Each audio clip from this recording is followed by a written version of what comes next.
Have you ever looked at the world and thought, why do bad people seem to get away with everything?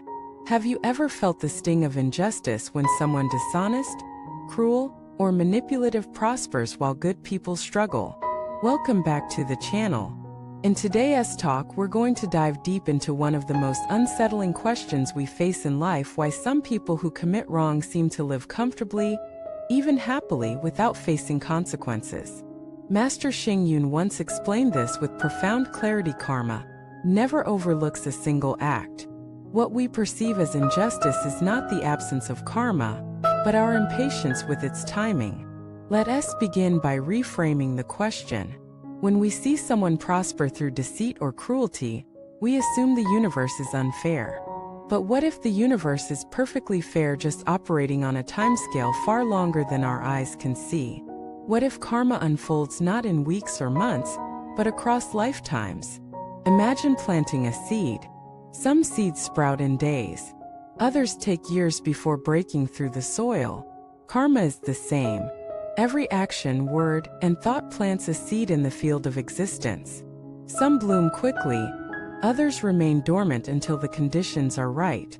When we expect instant justice, we misunderstand the law of cause and effect. Karma is precise but never rushed. Master Hsing used to say that seeing only one lifetime is like reading one page of a 1,000-page book. Of course, the story feels incomplete. Of course, villains sometimes look victorious. But flip enough pages and you'll see the full arc. Let us look at a story. There was once a powerful minister who abused his position, exploiting the poor and enriching himself at the expense of others. His wealth grew, his influence expanded, and people whispered that heaven was blind. But one day he fell gravely ill. His riches could not cure him. On his deathbed, he was tormented by visions of those he had wronged. His family, once united by his power, collapsed into greed and betrayal. Within a generation, his name was spoken only with contempt. Karma had not missed him. It had simply waited for the right moment. This reminds us that karmic fruition is not always visible to us. Sometimes the consequences play out in this life, sometimes in the next. But nothing is lost. Nothing is forgotten. Another story tells of a farmer who was kind to all travelers, offering food and shelter without asking for payment. His neighbors mocked him, saying he was foolish and would die poor. Indeed, he never grew wealthy, but his children and grandchildren prospered, living in harmony, respected by all. His kindness echoed far beyond his lifetime. That too is karma, quiet, slow, but unshakable. So why do we struggle with this truth? Because we want quick results. We want to see evil punished and good rewarded immediately.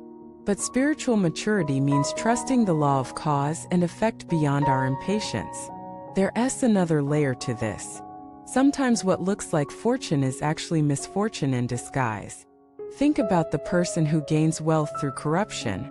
Outwardly, they appear successful, but inwardly they are restless, always fearing exposure, never trusting others, never at peace. Their fortune is actually a prison. Their pleasures are poisoned with paranoia. In this way, karma is already working. It just isn't obvious to our eyes. Similarly, what looks like suffering can be a hidden blessing. Someone facing hardship may be burning away past karma quickly, preparing the ground for future peace. Someone enduring injustice with patience may be planting seeds of immense spiritual strength. What looks unfair in the short term may be perfect balance in the long term. Master Hsing taught that when we see evil seemingly rewarded, the correct response is not bitterness but faith. Faith that the law of cause and effect governs all. Faith that no deed disappears.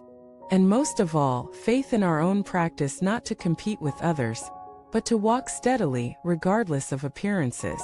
But let us be honest, it's not easy. When you've been wronged, when you've been cheated, when someone else rises on your suffering, the heart burns. How do we deal with that? The answer lies in shifting focus. Instead of fixating on the other person's karma, return to your own. Ask, what am I planting right now? Am I planting seeds of resentment and revenge, or seeds of patience and wisdom?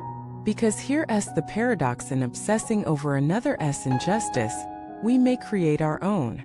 In cursing their future, we sow bitterness in ours. The most powerful way to respond to injustice is not to wait for the universe to punish them, but to make sure we do not become like them. This doesn't mean passivity.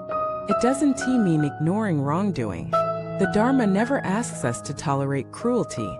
It asks us to act with clarity, not hatred, to resist harm without poisoning ourselves, to pursue justice without losing compassion.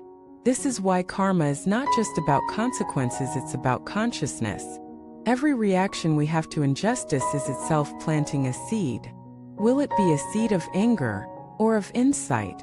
One of the Buddha's disciples once asked, "Why does the wicked prosper and the virtuous suffer?" The Buddha replied, "The wicked are eating the fruits of past good deeds, but the seeds of their current evil remain. The virtuous are enduring the fruits of past mistakes, but the seeds of their current virtue are ripening." In other words, life is not a single field but a vast orchard, with trees sprouting at different times. This teaching changes everything. It means we don't need to despair when we see apparent injustice. It also means we don't need to envy others' success, because the real question is not what they reap now, but what they are planting for the future. And the same applies to us. So next time you see someone prosper through cruelty, take a breath. Remember, this is one page of the story. Trust the law of karma. Trust that the universe keeps perfect accounts. And instead of wasting energy resenting their fortune, pour energy into planting your own seeds of kindness, wisdom, and truth. Because at the end of the day, the question is not whether karma works. It always does. The question is whether we trust it enough to keep our hearts clean, our practice steady, and our compassion alive even when the world seems unfair. If this talk has stirred something in you, I invite you to share in the comments. Have you ever seen karma play out over time in surprising ways? What helped you maintain faith when injustice seemed overwhelming? Please subscribe to the channel, like the video, and share this message with those who may be doubting the law of cause and effect. Let us remind each other karma never misses. We just need to see with wider eyes. Thank you for watching this video. May your patience grow strong, your faith deepen, and your path be steady through all appearances of injustice.